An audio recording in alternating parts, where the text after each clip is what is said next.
Hey YouTube, this is a video for the philosophers out there, imagine that.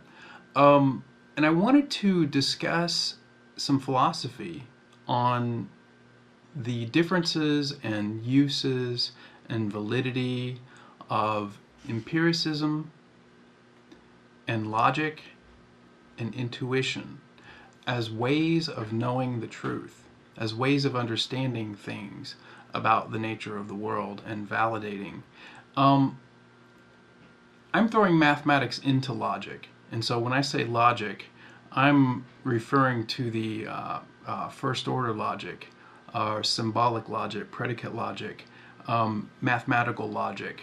I'm throwing that in there, I'm grouping that in there. And I just got into a little bit of a discussion with Piero 314 about the validity of empiricism as a method for determining truth.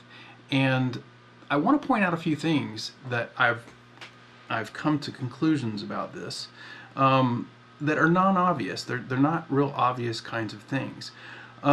Generally, I think that the scientific world tends to use empiricism primarily to establish what are our scientific truths, and just kind of adjusts and moves around the worldview as new things are integrated or new understandings come into play. And I think that that's a fine way to approach reality on a practical level. I think that's a very practical way to approach the world and to approach working with the world. And it's very effective. It's a very effective way to manage things. And you get computer science, and you get biology and chemistry and rocket science. A lot of these things that we wouldn't have come up with without the scientific process. But empiricism itself as a way to deal with truth. I mean, technically, I guess logic is the way we deal with facts, whereas empiricism is the way of testing things and the way of reproducing things. The problem with empiricism is there's certain kinds of things that cannot be reproduced. There are certain types of things that happen in the world that happen because of circumstances that sometimes cannot be reproduced. And then there's sometimes observations that cannot be made about the nature of reality because of the limitations of our sense organs. And so that's where, for example, particle physics comes from. And while you can say that particle physics is in a sense empirical, there's a stowaway in the empirical mindset that relates to the very fact that we are assigning things. That when we make an observation, you have to talk about something that you're observing. And the very act of classifying something, the very act of counting something, is detaching it from reality. Because you have the name and you have the thing. And that's one thing too many. There's really only the thing. And so when you talk about truth, there is a sort of truth that involves feeling. There's a sort of truth that involves intuition as real, tangible things that you can talk about. You can talk about intuition. You can talk about feeling as processes. You can use logic to work with feelings. You can use empiricism to work with feelings. But some things, some concepts, some ideas can't be touched, cannot be measured. And so there's a limitation to empiricism that involves the fact that it involves tangible things that other people can relate to, that we can't empirically test particle physics because we don't have particle accelerators. There's only 5 of those or 6 of those in the world now. And for us to talk about quantum mechanics on that level is, in a sense, kind of dubious.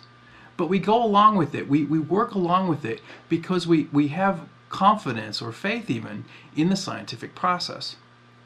Yet there's no way for us to test these things that are happening in superconducting supercolliders. We just can't do that. We have to rely on the other people that are making these observations. And the people that are making these observations aren't even people. They're computers. And they're detectors that are in there that are trying to make sense of what is happening on the quantum level. And so there's all of this other layer between what we think the reality is and what it actually is. And this escapes the empirical scientific mindset. We tend to reduce all of the abstraction that exists between what happens with an electron, this theoretical particle. A good theoretical physicist will tell you that an electron is a theoretical thing.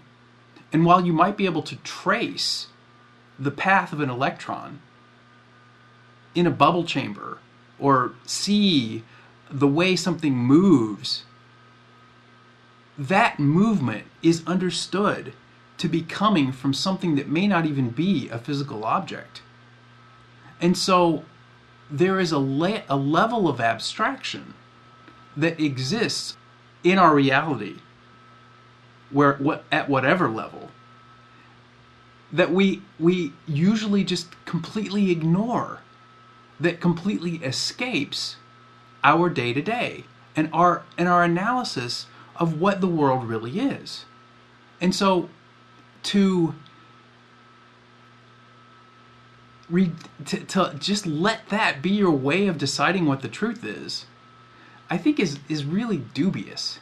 And so it's like you have to work with other types of things besides things that you can create concepts for.